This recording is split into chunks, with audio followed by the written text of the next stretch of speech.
first the game appeared to be a equal, then Ding made a mistake and Nepo exploited it, and then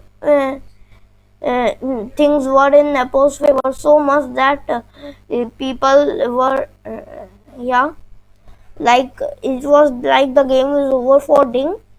But then Nepo lost his calm, and after making two quick moves, very hastily, he first got equality, and in the next one blundered, and then White was suddenly winning, and after that,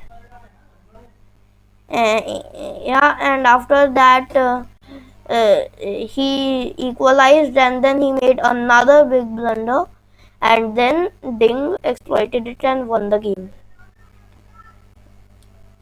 Yeah, Dingliren was black, and the Punyaki white. The game started with d4, knight f6, knight f3, d5. This is one of the most popular lines of d4. This now there are many moves. There's c4. Yeah, there's bishop f4. There's e3, c3. Like in the game, e3 was played. The torre, uh, not so well, a not so played line. It was a surprise by Dingliren. c4 was the main line. Then there is two main systems: the c6 semi-Slav and the e6. Semi-Slav is more popular. I don't know why. 84,000 games have been played here. c4, c6, and in e6,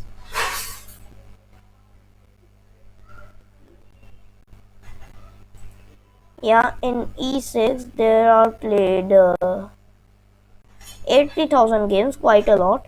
So, well, e3 was played, c4 is the main line. Now, there is e6, there's c5, two main lines. c5 was played in the game. This is the callless system, when whites keep the bishops on c1.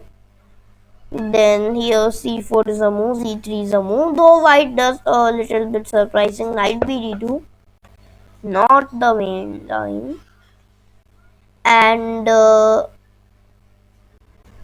c into d4 by by him. E into d4, and as we can see, there's this game Carlson versus Wesley Song at in 2017. Aronian Caruana, Vachuel Lagave. Then there's Kuzubo playing this line. Carlson versus Donenchenko. Mikhail Main, Artur Yusupov. Yeah, so Matthew Bluebomb. So very well known players have played this line. Dmitry Jakovenko and many others, like there's Vitov over here, there's Carlson. So this line is only played 85 times. Still there are players playing this line. Queen c7 was played in the game, pretty offbeat. Which top player is playing this? Narodetsky versus Lenderman game has happened in 2021. Then there's Matthew Bluebomb versus Ragnar Valentin. and not popular players have played this line. c3 was played in the game. Now I don't know who are these people. Bishop to d7, quite a surprise. You just are putting the bishop on d7. This must be preparation. See only 3 games in the elite chess and no games in the masters. Sixth move, almost novelty actually. Now, alright, so how should white progress? Bishop to d3 was played, and now knight to c6. White black develops the piece. This game was played with 74 games. It was a transposition. Okay, very smart. So knight c6, and then there's castle, knight b3, knight f1, many moves. But castle was played in the game, developing a piece, and then a very awkward bishop to g4 move. You will say, what's the idea? You are just putting the piece from d7 to g4. Yeah, also the comment. Also, many people were puzzled, even grandmasters, like what was the idea of bishop d7 and then bishop to g4. Like, couldn't understand it.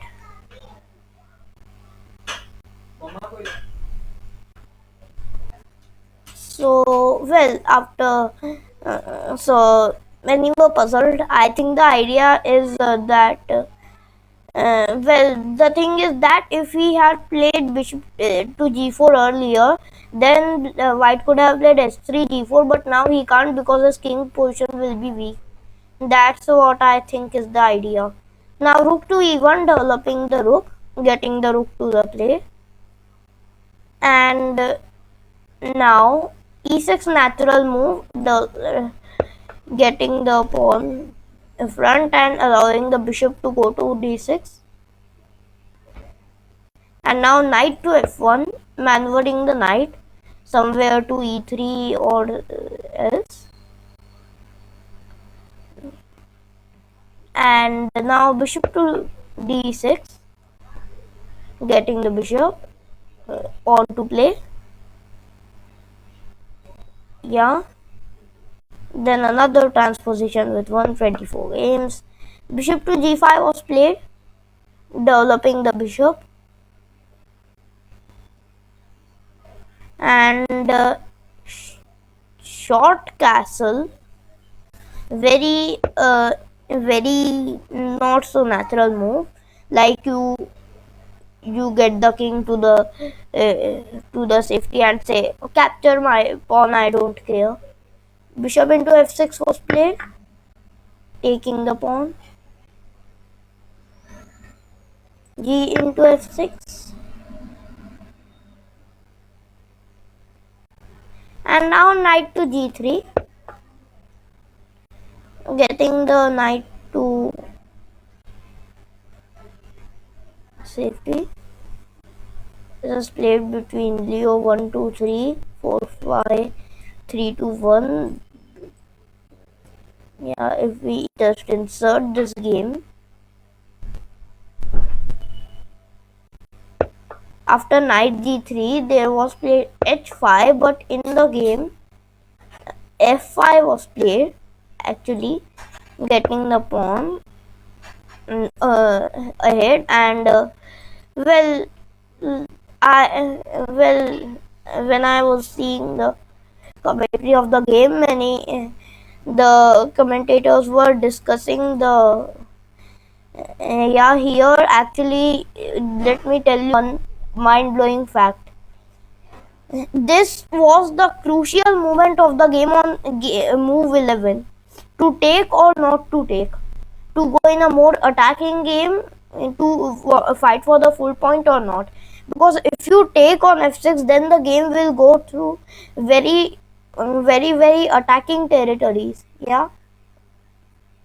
So Ding here thought for 28 minutes, mind boggling, 28 minutes 14 seconds, and came up with the move bishop into f6. He wanted to go for the full point, and the second choice was to play bishop to h4 to g3, and then exchange the bishops and go to a more postal game. But Ding chose bishop f6, knight f6, knight to g3, and now f5, and then h3 attacking the bishop, bishop into f3, queen into f3, knight to e7, wanting to play knight to g6, and now knight to h5, knight f6 check is threatened, king to h8 getting away from the check threat, and g4 breaking the solid pawn structure, but rook to g8 nice move, pinning this pawn. Yeah, king to h1 getting away from the pin and still threatening g into f5. Now black knew something had to be done and he played knight to g6. Now the game starts steering up. Knight to h4 is threatened, and now Ding thought for a while and then came up with the move bishop to c2, which was a mistake according to the computer, threatening queen to d3. But the thing is that you are wasting the tempo in such a crucial position. There must be something wrong in it. Knight h4 was played, attacking the queen. Queen e3, and then rook to g6. At this point, the engine showed something like 1.5 things for black. See 1.1. Black had an advantage here, and well, white white here played after rook to g6, rook to g1, and here black's advantage is increasing bit by bit. f4 was played, queen to d3, queen to e7. Both sides are playing the computer's top moves. Rook e1, and now queen to g5 was played, developing the queen over here, and c4 breaking the center, which was not a good choice, as you can see. Minus 3.2, d into c4, queen to c3, now minus 4, b5, a4 was played, and now minus 4.1. This position is considered to be elementary in the masters. The best continuation was easiest simple continuation was just to play a6 and a solid game. But in the game b4 was played, a little bit irresponsible move by Nepomniachtchi, and then queen into c4. Yeah, and well, rook a g8 was played in the game, though there's this insane computer line with just on spot wins the game. Knight to f3. After queen to c6, there's knight into e1, queen into e8 check, 8 check, rook to g8, queen to e4, knight into c2, and then queen into c2, and you just trade everything up. Queen h4, queen d3, f5, queen f3, f into g4, and rook into g4, rook into g4, queen into g4, queen into g4, h into g4, and now this insane move b3 wins the game, with the idea that after something like knight to f6, this knight is too far back from the game. After knight to f6, bishop to a3 wins the game. Literally amazing. This line was the suggestion of the computer, a 10 move strange computer line, and we can't blame Nepo for playing rook g8. Though this was a mistake, he dropped the advantage. This is more correctly a miss when he dropped the advantage. Queen to c6, natural move, attacking the bishop, and now the thing's getting nasty. Now white gives black again an advantage. This was a mistake. Bishop to b8, getting away with the bishop seems a very natural move. But this is a blunder and the tables turn in Nepo's favor. Plus 3.4, bishop to b8 was a blunder. And the crucial thing was that Nepo made it, he came to the board and then made it and then sat. Like, very irresponsible. Like, this is one of the most crucial phases of the world this championship, and you are just making a decision in seconds. He must have thought here, and the tactic was that after after bishop, the thing is that you can't capture the exchange on d6 like any earlier. If you say now I capture the exchange, I can play just h into g6 and then get the knight on h5 trapped. But the thing was that now he can capture, because after h into g6 there was this d5 move, and also I think knight to g3 was there. Knight to g3 just equalizing, and d5 was just winning the game. Queen into d5, queen into d5, e into d5, and then knight to f6. So that's the point. So that's why this was a little bit irresponsible, but but Nepomniachtchi did not know this knight g3. It was very tough to spot, and then they played queen to b7.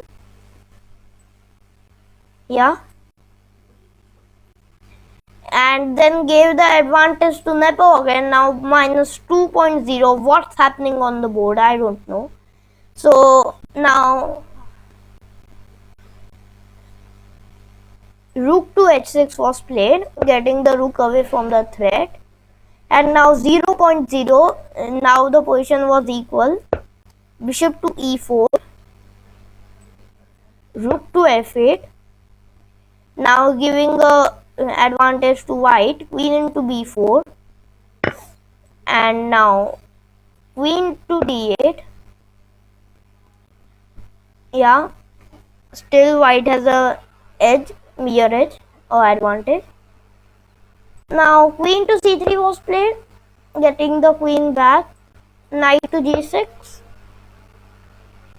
Still that little bit edge has been maintained. And now Ding thought it's the moment to do something. He get the bishop back to g2. Queen h4. The game has been edging around equal and slightly better for white, but now after rook e2, find the move which Nepo played, which blowed the mind of all the players watching this game. He played the amazing blunder f5. Well, the thing was why this was a blunder, because you just hung the e6 pawn and now it's plus 12.0. Like, this is an unforgivable mistake, because now if you take, then there's d5 d6 following, the knight is pinned, no attack over here, f3 completely neutralized by two pieces, and you are two pawns down to get it up. And now rook into h5, Nepo was completely like heartbroken. How had he turned a winning game into a losing one? G into h5, queen into h5, d5 check, king g8, d6. Yeah, and Nepo resigned. This was a miracle for Ding, because like people were thinking the championship is over now, nothing can happen. Nepo will just won by a score of 7.5, 6.5. But now, like, I think the main cause of this cold shower was a meltdown. He like the pressure was too much of the world championship, so he collapsed and then gave the point to Ding. If we, yeah, like if we give the computer a hand over this, like this was a completely perfect. See, here four inaccuracies, one mistake, one blunder. This is like literally very very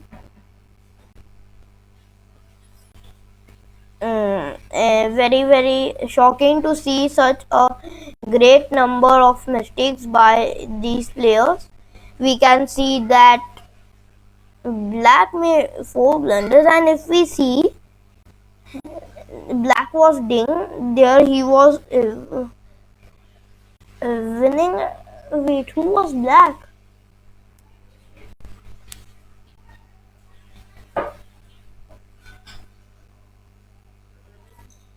Black was Nepo. Black was Nepo. Yeah, black was Nepo, and so Nepo had this position for a long time, and then he blundered it all with then his bishop to b8, and then regained the advantage with queen to b7, but then get 0 with rook to h6. Then he made this colossal blunder f5 and then lost the game. So, well, very shocking to see, and I think this world championship is entering the tiebreaks now, because now there's 6-6, and to win this championship, Nepo has to win one and draw one out of the two games left, because this was game 12 and game 13 and game 14. If he wants not to get into the tiebreaks, he has to win one game and then draw one to win the championship. And if he draws both of them, then the championship will enter the tiebreaks by the score of 7-7. And I am the favorite, and my favorite is Nepo, because he has amazing fast calculation skills, and Ding has even time management issues in such a long classical game. So I favor Nepo in the tiebreaks. So this was the thing. Today is Ganga Saptami. Yeah, Ganga Saptami is celebrated to honor the river Ganga, the largest river in India. And this is the drawing of Chacha Nehru, as he was called. Yeah, this is his rose, and then his all this. Yeah, in a side posture like this. That's why his only one ear can be seen. So this was the game. I hope you liked it. Don't forget to click the button and the bell icon. Thank you.